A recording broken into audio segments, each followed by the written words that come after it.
ምንም ይኸውልህ ምናምን ነገር አለ። ራሱ ሴጣን ሲጠራ አለሁ እኔ ነኝ ብሎ ይመጣል። አሳየህ አምላክህን ሰይጣን አምላክ ነው እንዴ? የማያየውን አላህ አምላክን መስሎ ነበረ። አላህም ነብይ ነው፣ መሐመድም ነብይ ነው። ጋይድ እኮ መልስልህ። አምላክህን ሰይጣን ተሸክሞ ተራራ ላይ ወስዶ ማየት የማይችለውን አሳይቶታል። አላሳየው ና ተሸክሞ የሚለውን አምጣና አሳየኝ። ክፈት፣ አዳምጥ፣ ክፈት። ታውቀዋለህ ያለው ክርስቲያን በሙሉ ያውቃል። ይሄንን ክፈት። እኔ አሁን እኔ አሳያለሁ፣ እኔ አንተን አሳያለሁ። ቡሃሪ 6982ን አዘጋጅልኝ። ቆይ ተረጋጋ፣ ቆይ ተረጋጋ። ቅር የተባባል ነው አይደል? አትፍራ። ማስረጃ ክፈት ነው ያልኩህ እኔ። ተሸክሞ መጀመሪያ አንተ መልሳ አሁን መረጃ ለማምጣት ማስረጃ ክፈት። ያንሰነው ሙታ ይሄን ነገር ኦር ነው ማለት አለብህ። ኦር ነው ማለት አለብህ። መረጃውን ክፈት። የደዋን ምዕራፍ ክፈት። አይደለም ካልከኝ ነው መረጃ ማምጣት ያለብኝ። አይደለም ካልከኝ ነው። አይደለም አምጣ። ተሸክሞት፣ ልብ በሉ አምላክን ተሸክሞት ወጥቷል ብሏል። ክፈት። እሺ 40 ቀንና 40 ሌሊት ከጾምና ከተራበ በኋላ ክፈት፣ ክፈት። ቃል ትፈራለህ? ቃሉን አትፍራ ይዘው እያደረገ በሸምድጀው ነው። አዳምጠ ከተራበ በኋላ በሰይጣን ክፈት። ተረት አታውራ። ክፈት። የመጽሐፍ ቅዱስ ጥቅስ ተረት ነው ማለት ነው። ክፈት። ማስረጃ ተረት ነው ማለት ነው። ማስረጃ ክፈት። ያንተን እዛ ጠራ ይሰጡን አይደለም። አጠረር ይሄ ጥቅሱ ትክክል አይደለም። ክርስቲያኖች መልሱ ይሄን ጥቅስ ኢዴት። እንደዚህ አይነት ኮባ ጭንቅላቶች ምንም አይሰሩም እዚህ። ኤኒዌይስ ሎክ በሌሊቱም እምላለው በረፋዱም እምላለው። ሱራው ምንድን ነው? ሱረት ዳ ነው የሚባለው ነው አይደለም? ሱረት ዳ ነው። ያ በሌሊቱም እምላለው፣ በረፋዱም እምላለው፣ በሌሊቱም እምላለው። ሌሊቱ ጸጥ ባለ ጊዜ ጌታ አላሰናበተህም፣ አልጠላህም። ይሄ የወረደው ምንድነው? እሱ አንድ የአቡላ ሚስት መጣችና መሐመድን ሴጣንህ ትቶሃል ስትለው አላህ ምን ብሎ መጣ? በሌሊት እምላለው፣ በጠዋትም እምላለው፣ ጸጥ ባለ ሰዓት ጌታ አልተውኩህም አለው። አቡላ ሚስት ምንድን ያለችው? ሴጣንህ ተወህ ወይ? አላህ ምን ብሎ መጣ? አልተውኩህም። አንብበው። ኦኬ ሉክ ይሄን ሀዲስ አንድ ያድምጡና ዋንስ አላስ ሜሴንጀር ቢካም ሲክ ኤንድ ኩድ ናት ኦፈር ሂዝ ናይት ፕሬየር ፎር 2 or 3 ናይትስ። አንድ ቀን የአላህ መልእክተኛ ታመሙና ለ2 ወይም ለ3 ቀናት የምሽት ሰላታቸውን ማድረስ አልቻሉም ነበር ብሎ ይናገራል ተራኪው። ዘን ኤ ሌዲ ካም ኤንድ ሴድ፣ አንዲት ሴት የአቡላሃብ ሚስት መጣችና እንደዚህ አለችው፣ ኦ ሙሐመድ አይ ቲንክ ዛት ዩር ሳታን ሃዝ ፎርሴክን ዩ፣ ሙሐመድ ሆይ ሰይጣንህ ትቶ የሄደ ይመስለኛል አለችው። ፎር አይ ሃቭ ናት ሲን ሂም ዊዝ ዩ ፎር 2 or 3 ናይትስ፣ ለ2 እና ለ3 ቀን አላየሁትም እና ሰይጣንህ ትቶ የሄደ ይመስለኛል ብላ ስትጠይቀው ሙሐመድን አላህ ከዛ ምን አለ?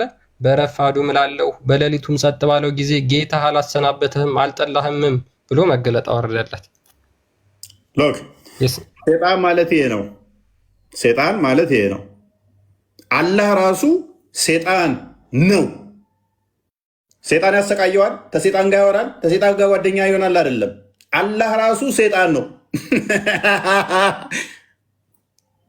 ማን ፊት እንደቆም ካላወቅ የማይመስል ነገር ነው። ሴቷ ምንድን ነው ያለችው? ኬቤኪ ሴቷ ምን ነበር ያለችው? ምን ትትዋል ነው ያለችው? ስለ ሴቷ አይደለም ጌታ ነው የሚለው እዚህ ጋር። ሁሉም አዲሱ መልሰው። ይሄ ቁርአን የወረደው ለምንድን ነው? ይሄ ቁርአን የወረደው በምን ምክንያት ነው? እናንተ ራሱ እኮ አሁን አላህ ሴጣን አይደለም ማወቅ ያለበት። እናንተ ራሱ እኮ አሁን አላህ አይደለም። አንብብ፣ ሐዲስ ነው፣ ቡሃሪ ነው። ምን አለችው ሙሐመድን? ሴጣን ትተዋል ስትለው አላህም ብሎ ምን ላይ ሰጠ? በጠዋት እምላለው፣ በቀን እምላለው፣ ጸጥ ባለ እኔ ጌታ አልተውኩህም አላሰናበትኩህም አለ። which means የሙሐመድ ጌታ ማን ነው? ሴጣን። ቶ እንደዛ አይልም። አንብበው፣ የማይመስል ነገር አንብበው፣ ቅድሙ ላይ ልመለስ። አንብበው። ቁርአኑ ሱረቱ ዱሃ ላይ እንደዛ አይልም። ጌታን ነው የሚለው እንጂ ሰይጣን አይልም እኮ። ኬቤኪ እኔ ጭንቅላታችሁን አይዶን ነው ወንደር እንደዚህ አይነት ጭንቅላት ቢኖረኝ ቆርጬ ጥለዋለሁ። የአቡላ ሚስት ምን አለችው? አስባቡን እየነገርኩ ተፍሲሩ ሐዲሱን እየነገርኩ ነው። ምን አለችው? ሴጣን ትቶሃል መሰለኝ አለችው። አላህ ደግሞ ምን አለ? እኔ ጌታህ ነኝ አልተውኩህም። ይኸው እንግሊዝኛውን አንብበው ከታይ ቀጥሎ ያለውን ክርስቲያን ቁርአኑ እዛው on that Allah revealed by the ቆይ ጠርጋቱ ይባ አንብበው። ኦኬ ያ ምንድነው? ይቺ የአቡላ ሚስት መሐመድን ሰይጣንህ ትቶ ሄደ ይመስለኛል ለሁለት ቀንና ለሶስት ቀን ከአንተ ጋር አላየሁትም ብላ ስትለው ምን ወረደ ይላል? ኦን ዛት አላህ ሪቪልድ አላህ እንደዚህ ብሎ አወረደ ባይ ዘ ፎርኑን ኤንድ ባይ ዘ ናይት ዌን ኢት ዳርክን ዩር ሎርድ ሃዝ ኔዘር ፎርሴክን ዩ ኖር ሄትድ ዩ። ወይም ደግሞ ሱራ 93 ላይ ወረደ በረፋዱ ላለ በሌሊቱ ጌታ አላፈናበተ። ሉክ ስለዚህ አላህ ከሰይጣን ጋር ይግባባል ብቻ ሳይሆን ራሱ ሰይጣን ነው። ይግባባል ወይ ማአት ልሰጣችሁ እችላለሁ። ስለ አላህ ልጅ እንደሌለው የመሰከሩት ማን ናቸው? አጋንንቶች ናቸው። ሚስት የለውም ያሉት ሱራ 6 ከ100 እስከ 101 አጋንንት ናቸው። አላህ ስም ሲጠራ ሙሐመድ ላይ ተደራርበው የሚመጡት ማን ናቸው? ጋኔኖች ናቸው። ሱራ 72 19 ልጅም ሚስትም የለውም ያሉት ጂኒዎች ናቸው። ስለዚህ አላህ ራሱ አጋንንት ሴጣን ነው። ስለ ክርስቶስ ያነሳው ግን ዕብራውያን ምዕራፍ 2 ቁጥር 15 አንዴ ክፈተው። ሉክ አስቀድሞ እንደ መጽሐፍ ቅዱሳችን ሴጣን አስቀድሞ አዳምና ሔዋንን አሳስቷል። ሴጣን አዳምና ሔዋንን አሳስቷል። አዳምና ሔዋንን በማሳሳቱ በመሸወዱ ምን ሆኗል? በኃጢአት ላይ ገዢ አድርጓቸው ነበረ። ገዢ ሆኖ ነበረ በምድር ላይ ማለት ነው። ሞት ነግሶ ነበረ። ሞት ስላመጣ ማለት ነው። አለመታዘዝ ስለመጣ ማለት ነው። ስለዚህ ክርስቶስ የመጣውም አንድም የሴጣንን ስራ ሊያፈርስ ነው።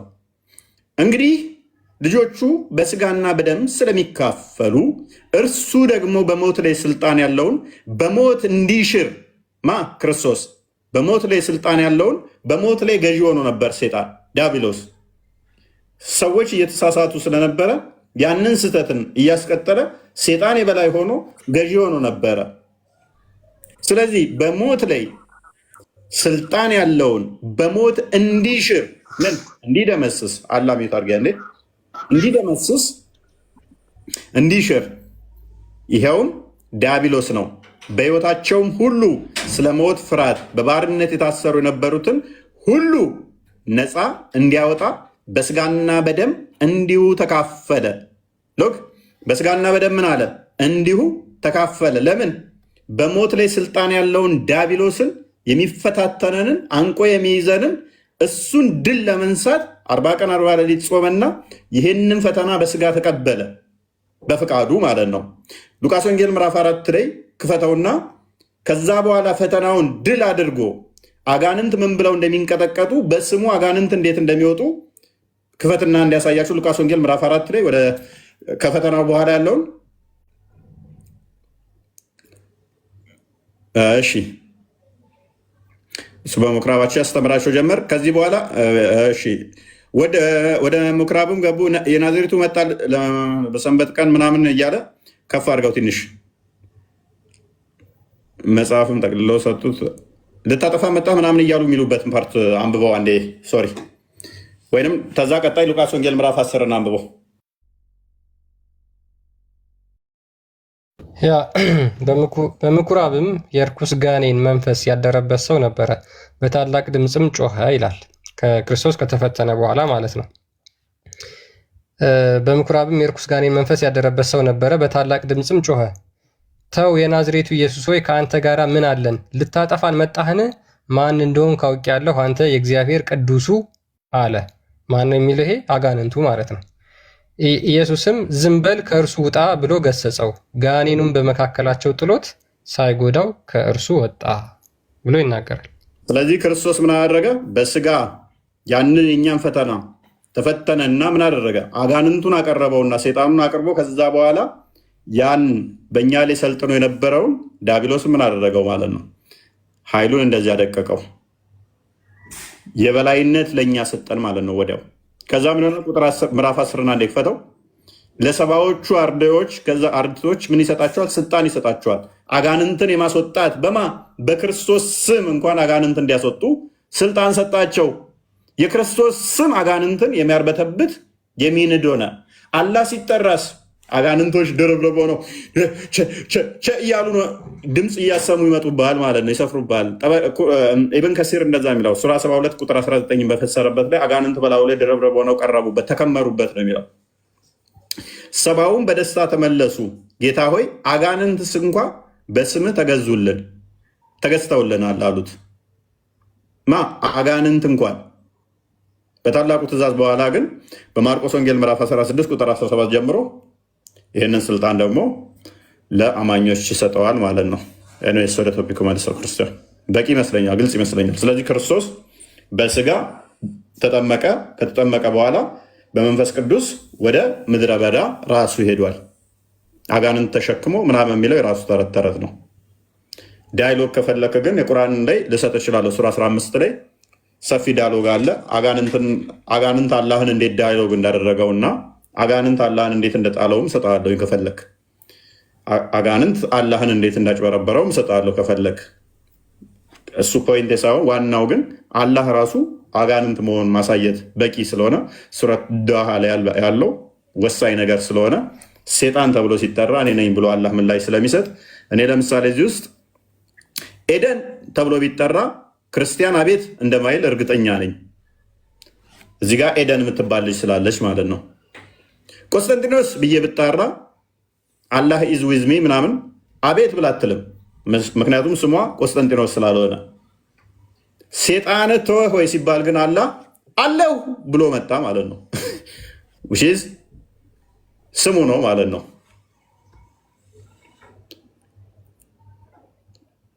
ሰማለኛ ያ ትሰማለህ። እዚህ ላይ አንዲት ሀሳብ ያለችኝ መሐመድ በነገራችን ላይ ሙስሊሞችን ተጫውቶባቸዋል። ከአጋንንትም ጭምር ነበር መልእክት ይዞ እየመጣ ልብ ብንል አሁን እዚህ ጋር ልብ ጭንቅላት ላለ ሰው ለሚያስተውል ሰው ጌታችን መድኃኒታችን ኢየሱስ ክርስቶስ እዚህ ጋር ሲመሰክርለት ሁላ ገና ሳይገለጥ ነው እንግዲህ የእግዚአብሔር ልጅነቱ ሳይገልጥ ነው አንተ የእግዚአብሔር ልጅ ወይ ብሎ ምስክርነቱ የአጋንንት ምስክርነት እውነት ስለማይሆን ከልቡ ትክክለኛ ስለማይሆን አልተቀበለውም። ሂድ ብሎ ሊያባረረው። ይሄ አጋንንት ደግሞ በዙር ይመጣና ሙስሊሞች ጋር ምን ብሎ ይነግራቸዋል? ክርስቲያን ከቻልክ ጃሚያ ተርሚዚ 18ን ክፈተውና ካላስቸገርኩ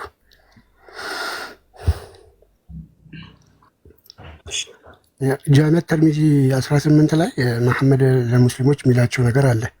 የዛ ቀን ምሽት ሌሊት ላይ አጋንንቶች መሐመድን ይዘውት ሄደው ነበረ። ሌሊት መጥተው ግብዣ አድርገውለት የእነሱ ሊደሮች የሆኑ መጥተው በሌሊት ወስደውት ግብዣ አድርገውለት የት ነው ይዘውት የሄዱት? ልብ በሉ ሂራ ዋሻ፣ የመጀመሪያው መገለጥ የመጣበት እዛ ወስደውት ከእነሱ ጋር ቁርአንን እየቀራላቸው ሰሃቦቹ ሁሉ በቃ ተሳቀው አጋንንቶች ገደሉት። በቃ ይህ ሰው ያጠፉት እንዲያሉ ሌሊቱ ሙሉ ሲጨነቁ አድሮ ጠዋት ነው የመጣው።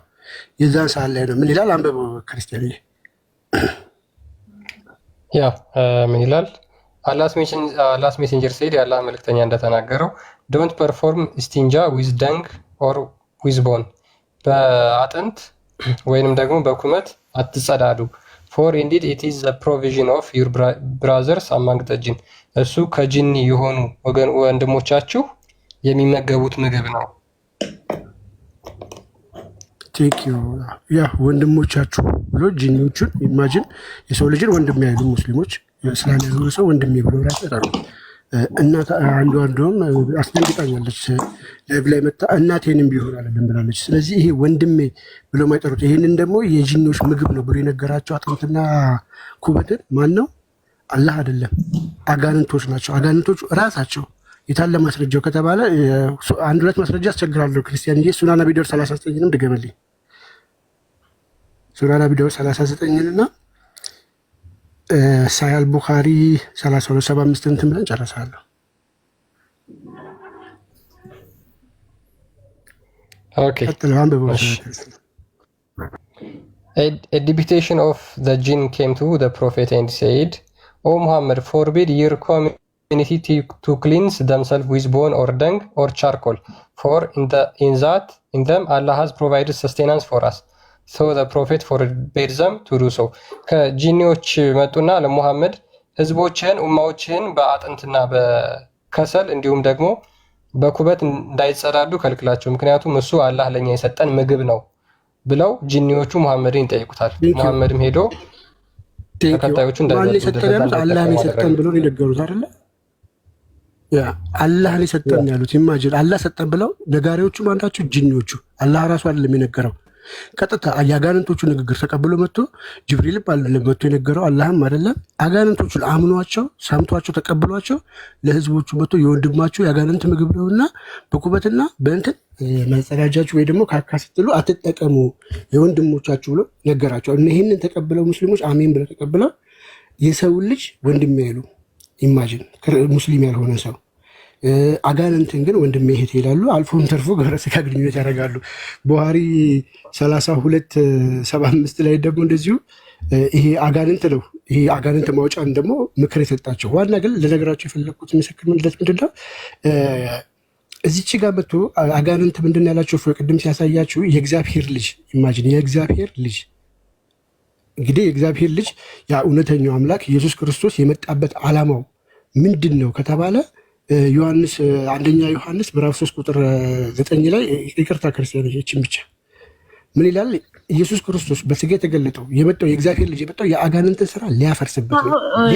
አንዴ ላውራ ነኝ አንዴ ጨርሻለሁ። መቆየት ስለማልፈልግ ጥያቄ አለ ለእናንተ ጥያቄ እንትን ልበና ነው። አንድ ደቂቃ ጠብቂና ትከታለሽ። መጠበቅ አልችልም፣ ሰዓት የለኝም። እንጠይቅና ለውረት አንዴ ታገሺ። ቆይ ልጨርስ የጀመርኩትን ቁጥር 9 ላይ ለምንድን ነው ክርስቶስ በስጋ